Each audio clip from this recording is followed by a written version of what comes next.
I love my What home is up, phone. everybody, and welcome to Traffic Tuesdays. And if you're watching this show live, give us a hashtag live. If you're watching the replay, give us a hashtag replay. Let us know that you're watching. And if you guys are watching on YouTube or Facebook or LinkedIn, go ahead and smash that like button and let us know that you're watching the show. And we have an amazing show for you today. We're actually going to be talking about the importance of data tracking in your ad campaigns, and we're going to show you how you can use a pixel to increase your conversions and make more money in your ad campaigns. So let's get into the training, and I'll add the slides to the screen here. And as you guys know, we're going to be talking about data tracking. This is principle number 48 of traffic principles.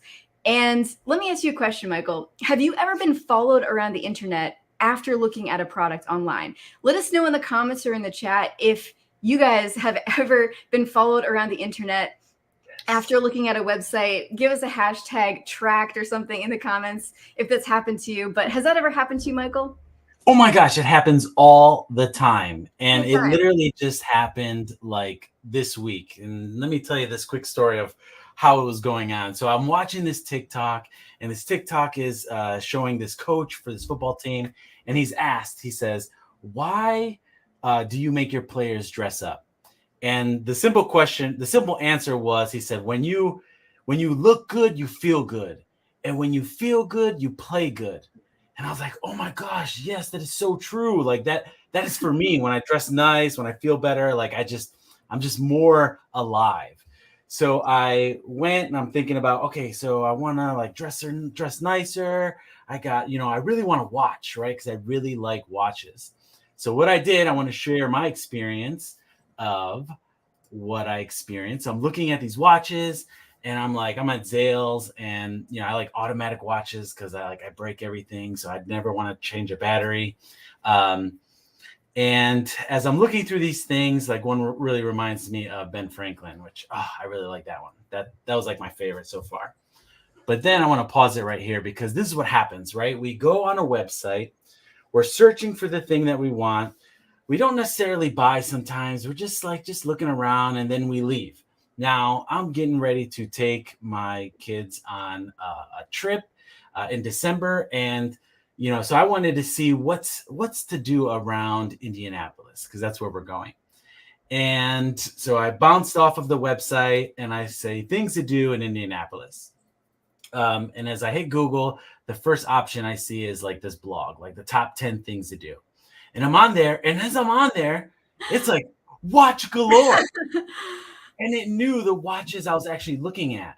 Wow. And yeah, so like, how many times has this happened to you? And you're like, how are they doing this?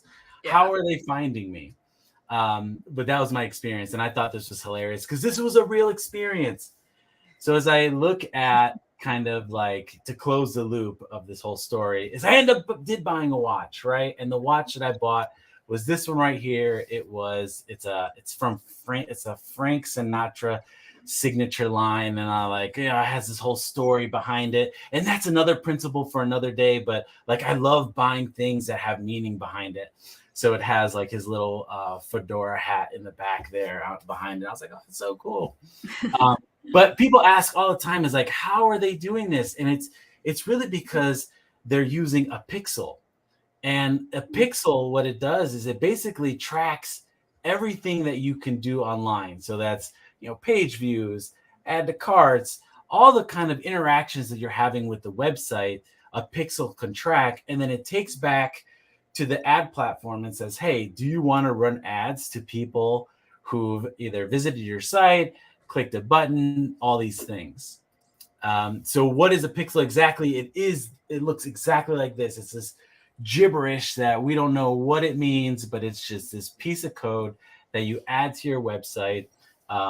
And then from your website, what it allows you to do is just to track everything. And there's really Yeah. three core things that the pixel does. It tracks conversions for ads. So you know what converts. It helps you optimize ads, and it allows you to retarget. So the great thing about these things is like when you're running an ad and you have an ad going, you need to know why is it important, what's important for you, and that's really the conversion aspect of it, right? So even though you have an ad, they click on the ad, they come to your website. If they're just looking at the page, they technically haven't converted just yet. A conversion really happens is when they interact with the ad. So whether they give you their email, whether they add to cart, or maybe they go to different pages. But if they just land on the page, it's typically a page view. And how we the Pixel still tracks that, right? As a page view. Is that correct?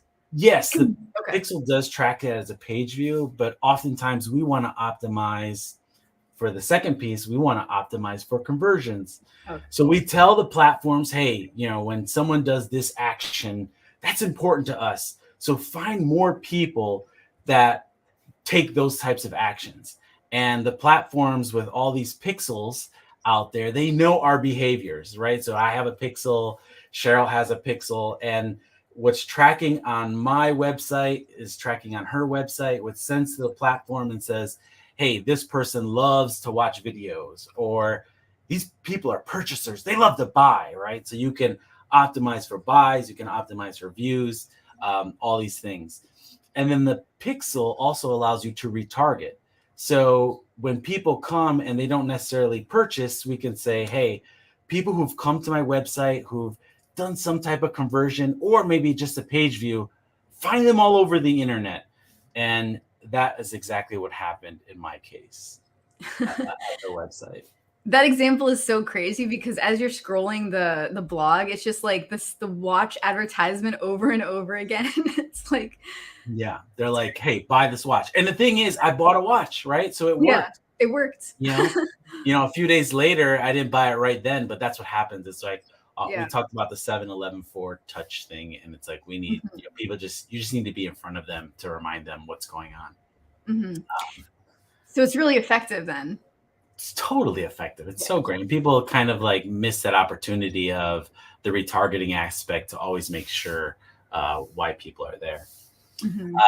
So the Pixel tracks conversions based on page views, add to carts, purchases, opt-ins, submitting a form.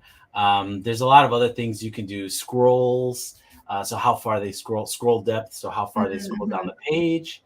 Oh, cool. Yeah, how long they watch a video for, if it's 25%, 50%, 75%.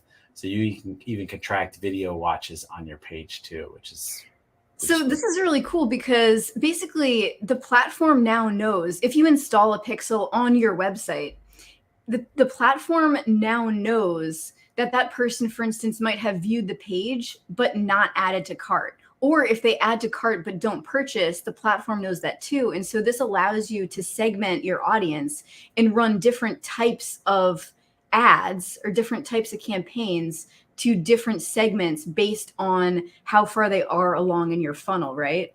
Oh, yeah. And that's a whole nother principle as well, right? It's like understanding where people are in the journey and what type of campaign you should be running based on where they are. So if people just viewed the page, maybe they need a little bit more information. So is there like what's holding them back and trying to figuring that out? Is there like some type of objection that they may have that the next ad can really clarify for them, which can get them to come back and then maybe even go farther along in the journey?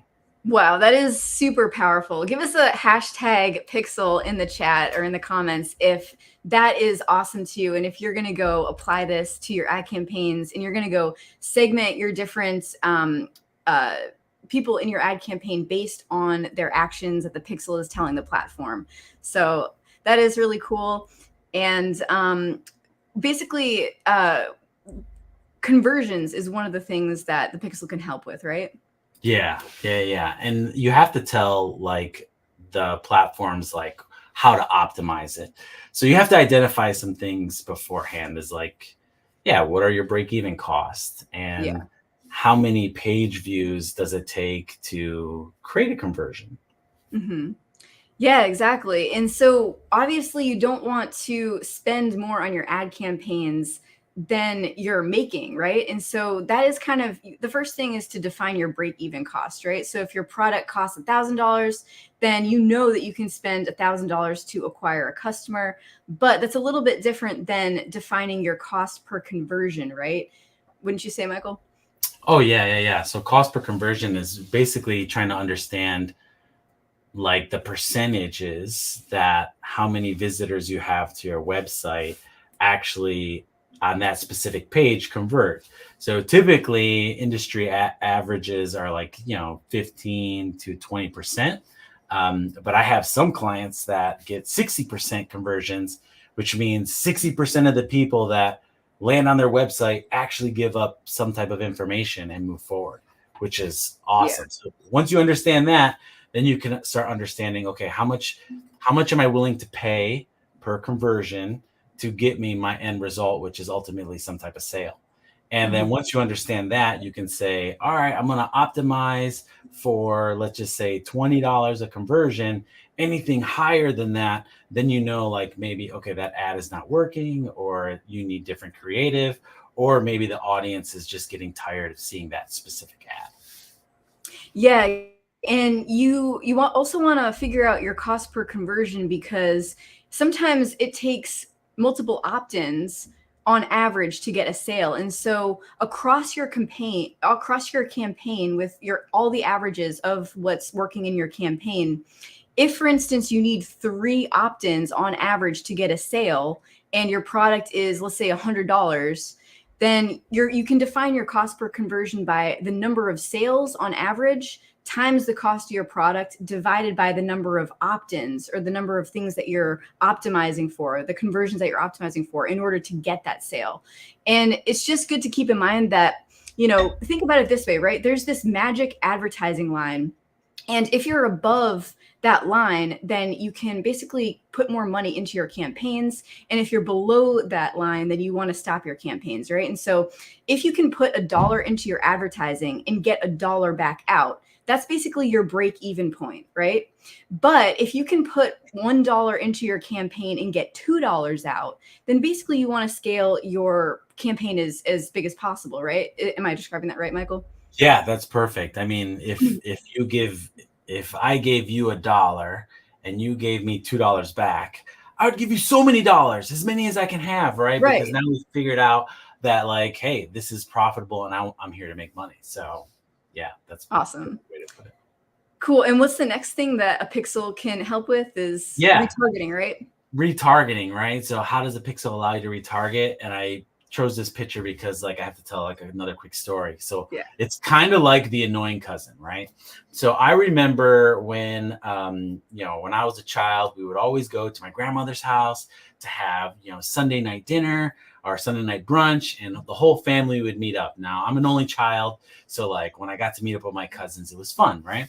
And I would take them in the back room, and we called it the dungeon. And I loved wrestling at the time, and I was like the oldest one, so I would like pick them up and slam them. And I'll pick them up and slam. So we have this huge interaction in this back room, and then it's like, okay, now I'm gonna go eat. So I go sit down with the family, and like I'm trying to talk, but then the cousins there like pulling on my shirt, like, hey, I still want to play. And I'm like, oh, I don't want to play right now. Or then I go sit down with my grandfather and we'll watch the game. He loved baseball. So we'll watch the baseball game. And my cousin's and my annoying cousin's sitting there like, hey, can we play now? And that's kind of like ads, right? So you have this interaction with this website. And then all of a sudden you're going to all these other different places. And they're like, hey, we're still here. Do you want to play? Hey, do you want to buy? And that's kind of how the pixel really works when it comes to like the retargeting piece of it. Yeah, it's tracking you across the web, no matter where you're at, right? So yeah, definitely that's how retargeting works, right? So you visit a website and now you basically have this tracking data, and it's like an annoying cousin, right? They're always coming back they want to play with you, and they're not going to leave you alone until you play with them, right? So yeah, it's really powerful. But that's it for tracking pixels. It could definitely get deeper. But this is kind of like a very high level. And we love that you guys join us on Traffic Tuesdays as I talk to more and more people. People are like, you going on Tuesday? With that girl? I'm like, yeah, it's Cheryl. She's the best ever. Da, da, da. But yeah, so please sign up for our Traffic Tuesdays, and we have a special gift for you. And next week, we're going to talk about kind of how to, because everybody has a pixel, right? You have Google Pixel, Facebook Pixel, but we're going to talk about how to best organize it, because that's also a principle, is organizing your pixels and tracking data so that you don't miss anything. Yeah, and this is like a ninja tactic that Michael is going to be sharing about how to organize things so that when you're putting your pixels on your website, there's like a super ninja hack. You guys are not going to want to miss it. This is like really powerful. This is going to be mind-blowing. So don't miss this. Sign up for traffictuesdays.com and you can get notified of when we go live. And like Michael said, we also will be giving you a free gift when you sign up. So head on over to traffictuesdays.com and we will see you guys next Tuesday.